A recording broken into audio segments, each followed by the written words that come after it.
প্রধানমন্ত্রী Sheikh Hasina, sorry sorry প্রধানমন্ত্রী Khaleda Zia, sorry, আবার চেষ্টা করি। প্রধানমন্ত্রী তারেক রহমান। যাক, শেষ পর্যন্ত পারলাম তাহলে। বিরোধী দলীয় প্রধান খালেদা জিয়া, সরি, বিরোধী দলীয় প্রধান রওশন এরশাদ, সরি, বিরোধী দলীয় প্রধান শফিকুর রহমান। যাক, এটাও শেষ পর্যন্ত পারলাম। সো ইয়েস দর্শক, আমাদের প্র্যাকটিস করতে হবে। গত ৩ দশকেরও বেশি সময় ধরে আমরা এই ৩ জন নারীকেই দেখেছি এদেশের প্রধানমন্ত্রী হিসেবে কিংবা বিরোধী দলীয় প্রধান হিসেবে। শেখ হাসিনা, খালেদা জিয়া, রওশন এরশাদ। আমাদের সকল রাজনৈতিক আলোচনা ছিল এই ৩ নারীকে ঘিরে মোরলেস। What an amazing thing. আমি মাঝে মাঝেই আমার দেশ পরিচালনার নেত্রীদের দিকে তাকিয়ে ভাবতাম, বেগম রোকেয়ার সুলতানার স্বপ্নের উপন্যাসের মতো একটা জায়গা, মানে একেবারেই সেরকম না হলেও ক্ষুদ্র পরিসরের অবশ্যই। আপনারা জানেন হয়তো পৃথিবীর মোট রাষ্ট্রপ্রধানদের 14 থেকে 15% নারী, মাত্র 14 থেকে 15%। প্রধানমন্ত্রী এবং বিরোধী দলীয় নেত্রী দুজনেই নারী, তার চেয়েও কম সংখ্যক দেশে আছে। প্রধানমন্ত্রী, বিরোধী দলীয় নেত্রী, সংসদের স্পিকার তিনজনই নারী, এরকম দেশ আছে কিনা আমার সন্দেহ। আমার ভাবতেই অবাক লাগে যে আমরা ছোট্ট একটা গরিব দেশ হয়ে এই 13-14% মধ্যে পড়তাম এবং কিছু কিছু ক্ষেত্রে আমরা ভীষণভাবে এক্সক্লুসিভও ছিলাম। আমাদের জীবনে আমরা দেশে পুরুষ রাষ্ট্রপ্রধানও দেখেছি, কিন্তু একটা বিরাট সময় ধরে কিন্তু আমরা শুধু নারী রাষ্ট্রপ্রধান এবং রাষ্ট্রের সবচেয়ে গুরুত্বপূর্ণ পজিশনগুলোতে নারীদেরই দেখেছি। অন্যদিকে ধরুন যে 90-এর পরে আপনাদের যাদের জন্ম হয়েছে তারা কেবল নারীর রাষ্ট্রপ্রধান আর নারী বিরোধী দলীয় নেত্রী দেখেই বড় হয়েছেন, তাই না? তো আমরা কি আসলে জানি এটা কতভাবে এদেশের নারীদের প্রভাবিত করেছে, শক্তি দিয়েছে, আমাদের জীবনকে গড়তে সাহায্য করেছে, আমাদের স্বাবলম্বী করেছে, আমাদের নিশ্চয়তা দিয়েছে এই হিসেবে যে আমি নারী, আমিও পারি। আপনারা স্বীকার করেন আর নাই করেন, back in your head subconsciously আপনি নিরাপদ বোধ করেছেন, কারণ আপনার দেশের প্রধান, আপনার দেশের বিরোধী দলীয় নেত্রী নারী। এই পলিটিক্যাল কনটেক্সট আপনার মনস্তত্ত্বকে, আপনার সাইকোলজিকে তৈরি করেছে, আপনার অজান্তেই আপনাকে শক্তিশালী করেছে। শুধু নারীদের কথা কেন বলছি, এমনকি ছেলেদেরও কি তাদের মনস্তত্ত্বে, সাইকোলজিতে এটা কোনো প্রভাব পড়েনি? পড়েছে নিশ্চয়ই। দেশের প্রধানদের জায়গায় যখন নারীদের তারা দেখে, অটোমেটিক্যালি তারা নারীকে সম্মান করতে শেখে, তার পাশের নারীটিকে সম্মান করতে থাকে, তাকে স্বাবলম্বী হিসেবে দেখে এবং স্বীকার করেন আর নাই করেন, এটা হয়েছে, এটা হতে বাধ্য।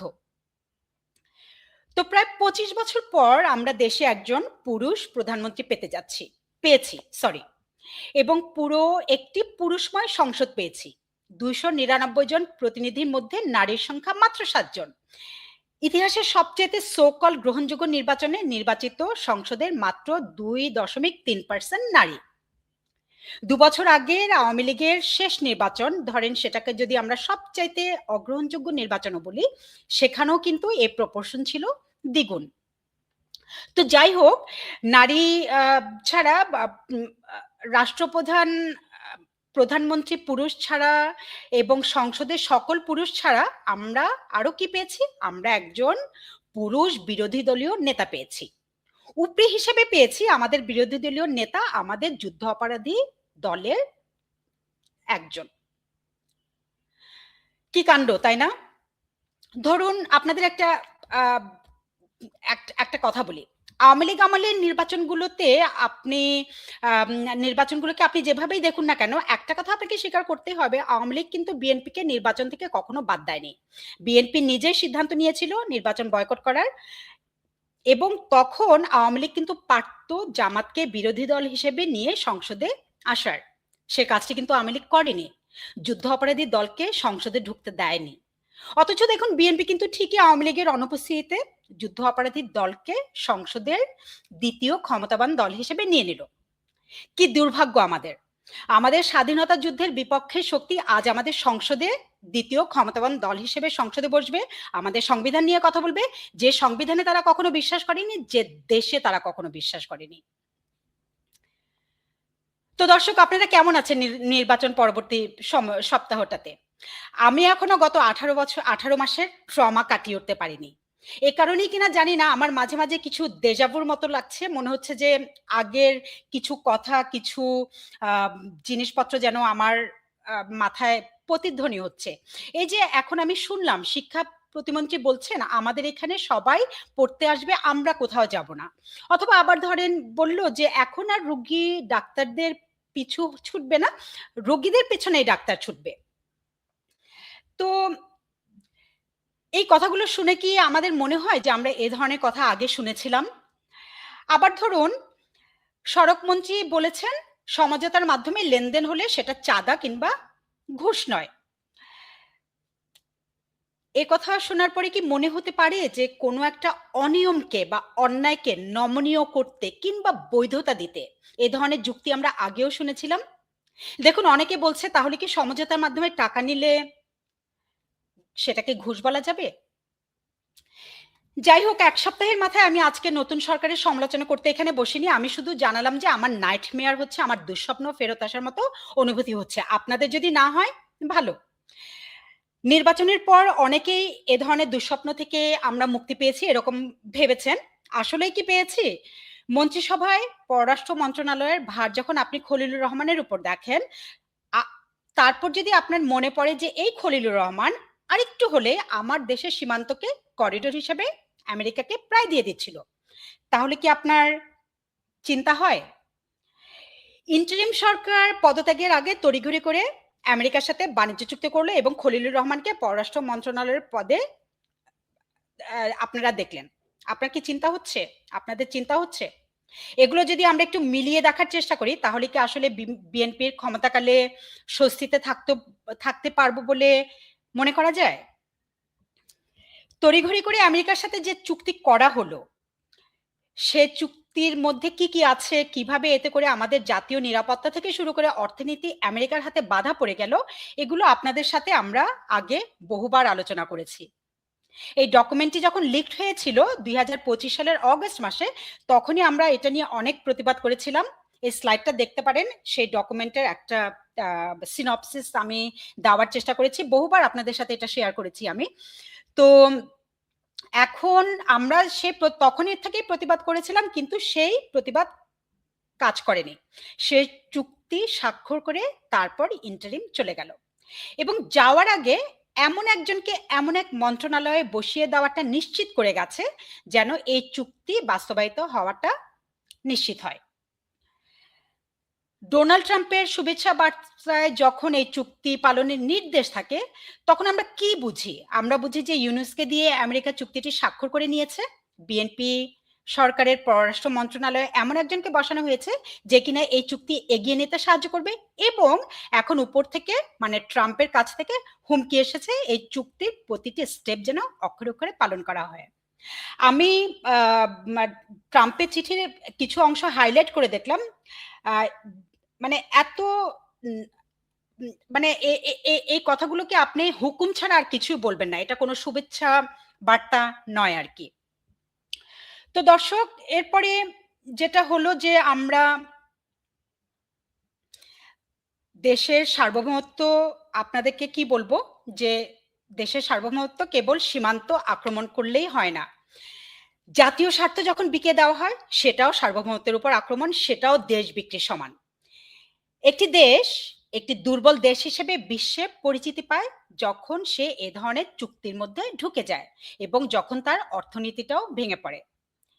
গত সরকারের এই চুক্তির মাধ্যমে দেশের সার্বভৌমত্বকে যেভাবে বা যেমন হুমকির মুখে ফেলেছে, সাথে সাথে আমাদের দেশের অর্থনীতিটার যে কোমর ভেঙে দিয়ে গেছে, সেটাও কিন্তু আমরা অনেকবার আপনাদের বলেছি। গত 18 মাসে সেটা আমরা বিভিন্নভাবে টেরও পেয়েছি এবং দেখুন, ডক্টর ইউনূস চলে যাওয়ার মাত্র কয়েকদিন পরেই পত্রিকাগুলো কিভাবে ওনাকে আইডেন্টিফাই করছে। এখন ডক্টর দেবপ্রিয় বলেছেন আগেই অর্থনীতির অবস্থা খারাপ ছিল, মানে আওয়ামী লীগের আমলে আরো খারাপ করে দিয়ে গেল ইন্টারিম। দেবপ্রিয় এখনই স্বীকার করবেন না যে আমাদের একটি চলমান রোলিং অর্থনীতি ছিল এবং সেটাকেই ইন্টারিম ধ্বংস করে দিয়ে গেছে। উনি এই ধরনের সকল রকম সূচকগুলো থাকা সত্ত্বেও উনি এই কথা বলবেন না, আগে যে আমাদের অর্থনীতি ভালো ছিল সেটা উনি বলবেন না।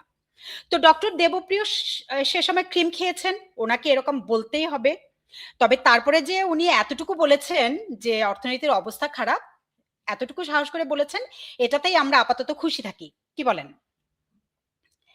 ক্রিম খাওয়ার কথা বলছিলাম, ক্রিম কিন্তু অনেকেই খেয়েছেন, এসব আপনাদের অনেকবার বলেছি, আপনারা বিশ্বাস করেননি। এখন আপনাদের সামনে জলজান্ত প্রমাণ অনেক এসেছে, আপনারা সেটা দেখবেন। হ্যাঁ, তো তৈয়বের কথাই যদি ধরেন, উনি পালিয়ে গেছেন, না সরি, উনি না বলে চলে গেছেন।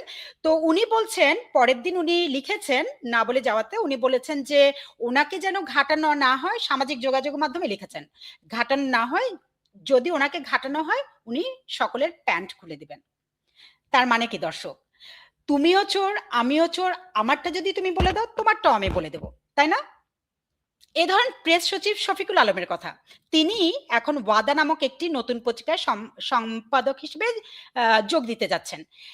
এই পত্রিকাটি দর্শক এমজিএইচ গ্রুপের, এবং এই গ্রুপের কর্তা ব্যক্তি হলেন বিতর্কিত ধনকুবের আনিস আলমগীর।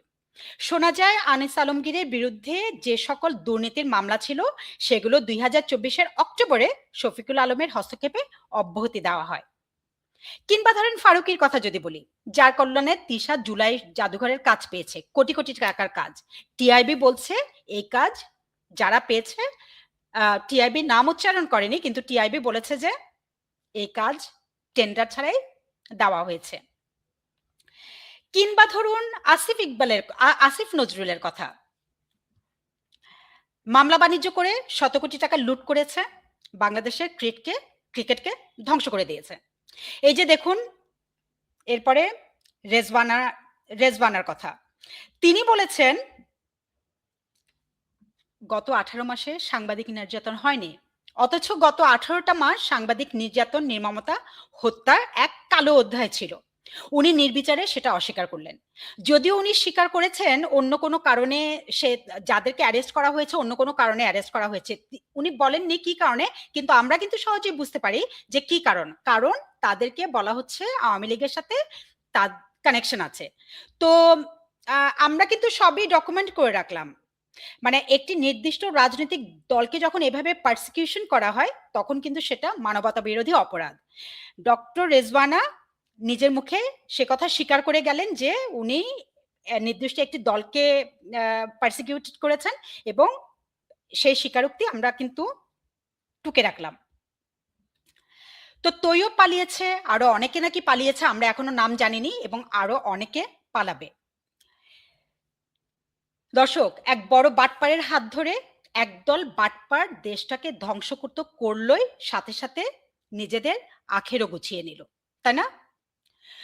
তো দেশের সার্বভৌমত্ব আমেরিকার সাথে চুক্তির মাধ্যমে বিএনপি কতটা দর কষাকষি করতে পারবে, অথবা দর কষাকষি কোনো জায়গা আদৌ সেখানে আছে কিনা, সেটা আমরা সময়েই জানতে পারবো। দেশের অর্থনীতির যে অবস্থায় এই ইউনূস সরকার করে গেছে, বিএনপি কি সেখান থেকে উঠতে পারবে কিনা সেটাও আমরা সময়ে জানতে পারবো। তার উপর বিএনপির উপরে আছে শেখ হাসিনার অর্থনীতির সাথে পাল্লা দেওয়া। সো দেখি দর্শক কি হয়। অন্যদিকে বিএনপির জন্য আছে ইউনূস সরকার এবং তার মব বাহিনী দ্বারা আইন শৃঙ্খলা পরিস্থিতির চরম নাজুক অবস্থা করে দেওয়া একটা দেশের সিচুয়েশন। সেগুলো বিএনপি কিভাবে হ্যান্ডেল করবে? বিএনপি কি পুলিশ হত্যার বিচার করবে? বিএনপি কি 18 মাসের মব সন্ত্রাসের বিচার করবে? জানি না। মব সৃষ্টিকারীদের কথা আসতেই দর্শক মনে পড়লো যে ইলেকশনের পরদিন থেকে এনসিপির নেতারা বিভিন্ন জায়গায় মার খাচ্ছে। আপনারা কি শুনেছেন? এ ব্যাপারে নাহিদ এবং আসিফ অত্যন্ত ভীত আছে, এবং তারা আবার আবার অভ্যুত্থানের ডাক দিচ্ছে। এদিকে ইলেকশনের ঠিক পর ঢাকা ইউনিভার্সিটিতে ছেলেমেয়েরা গান গেয়ে নেচে জামাত শিবিরের বিরুদ্ধে স্লোগান দিয়েছে। তাদের বলেছে, সাদিক কাইম এবং অন্যদের বলেছে যে তোমরা তোমাদের বাবা যুদ্ধ অপরাধীদের সাথে পাকিস্তান চলে যাও। সো সাদিক কাইমও ভীত আছে। দেখুন, আপনাদের জন্য সংবাদের হেডলাইন গুলো দিয়েছি এখানে। 18টা মাস মানুষ যে কি পরিমাণ ঘৃণা এবং রাগ এই এনসিপি, শিবির, জামাত এবং ইন্টারিমের সকল উপদেষ্টাদের প্রতি পুষে রেখেছিল, তা কিন্তু নির্বাচনের পরদিন থেকে আমরা বিভিন্নভাবে প্রমাণ পেয়েছি। হ্যাঁ, বিএনপিকে এই সবকিছু সামলাতে হবে। কথা হলো, বিএনপি কি এই গত অবৈধ সরকার দ্বারা পরিচালিত সকল পাপ এবং সাপ মোচন করার পদক্ষেপ নেবে? শাহরিয়ার কবিরকে, চিন্ময় প্রভুকে, ফারজানা রূপা সহ সকল সাংবাদিককে অচিরে মুক্তি দেবে? অবৈধ সরকার দ্বারা অবৈধভাবে আওয়ামী লীগকে নিষিদ্ধ করার প্রক্রিয়া কি উঠিয়ে নেবে? এগুলো আমরা সময়েই দেখব কি হয়। তবে উঠিয়ে নিক আর না নিক, আওয়ামী লীগের, ছাত্রলীগের, তৃণমূলকে আটকে রাখা কিন্তু দারুণ কঠিন, তাই না দর্শক? গত 18 মাস প্রতিটি তৃণমূল নেতা, কর্মী, সাপোর্টার তাদের নিজস্ব পরিগণ্ডির মধ্যে থেকে লড়ে গেছেন, জীবন দিয়েছেন, প্রিয়জনকে হারিয়েছেন, জেলে জীবন কাটাচ্ছেন, মামলা বাণিজ্যে দিশেহারা হয়ে আছেন। তারপরেও কিছুতেই তাদেরকে থামানো যায়নি। নির্বাচনের পরপরই তারা চান্স নিয়েছে নিজেদের অস্তিত্ব আবার জানান দেওয়ার। ঘটনাটি শুরু হয়েছে 14 ফেব্রুয়ারি ঢাকার বঙ্গবন্ধু অ্যাভিনিউতে আওয়ামী লীগের কেন্দ্রীয় অফিসের সামনে 4 জন খেটে খাওয়া মানুষের জাতীয় পতাকা উত্তোলন এবং রবীন্দ্রসঙ্গীত গাওয়ার মধ্যে দিয়ে। এর পরপর দেশের অনেকগুলো জেলায়, অনেকগুলো উপজেলায় আওয়ামী লীগের অফিসগুলোতে বঙ্গবন্ধু এবং শেখ হাসিনার ছবি টাঙানো হয়েছে, আওয়ামী লীগের ব্যানার ঝোলানো হয়েছে, জাতীয় পতাকা উত্তোলন করা হয়েছে, জাতীয় সঙ্গীত গাওয়া হয়েছে, জয় বাংলা স্লোগান দেওয়া হয়েছে। তৃণমূল নেতাকর্মীরা নিজেদের জীবনের রিস্ক নিয়ে এই কাজগুলো করছেন, অফিসগুলো সচল করার চেষ্টা করছেন। বয়োজ্যেষ্ঠরা, বিশ্ববিদ্যালয়ের শিক্ষকরা দলবল নিয়ে ধানমন্ডি 32 নম্বরে যাওয়ার চেষ্টা করছেন। পাবনা এক মুক্তিযোদ্ধা পরিবার উপজেলা অফিসে গিয়ে আওয়ামী লীগের উপজেলা অফিসে গিয়ে পতাকা উড়িয়েছেন। কোথা থেকে এত শক্তি পায় এরা? জয় বাংলা স্লোগান থেকে? বঙ্গবন্ধুকে বুকে ধারণ করে? নেত্রীর উপর বিশ্বাস রেখে? আমি জানি না। তবে চলুন এই মানুষগুলোকে আমরা জয় বাংলা বলে আরেকটু শক্তিশালী করি। কেমন? জয় বাংলা।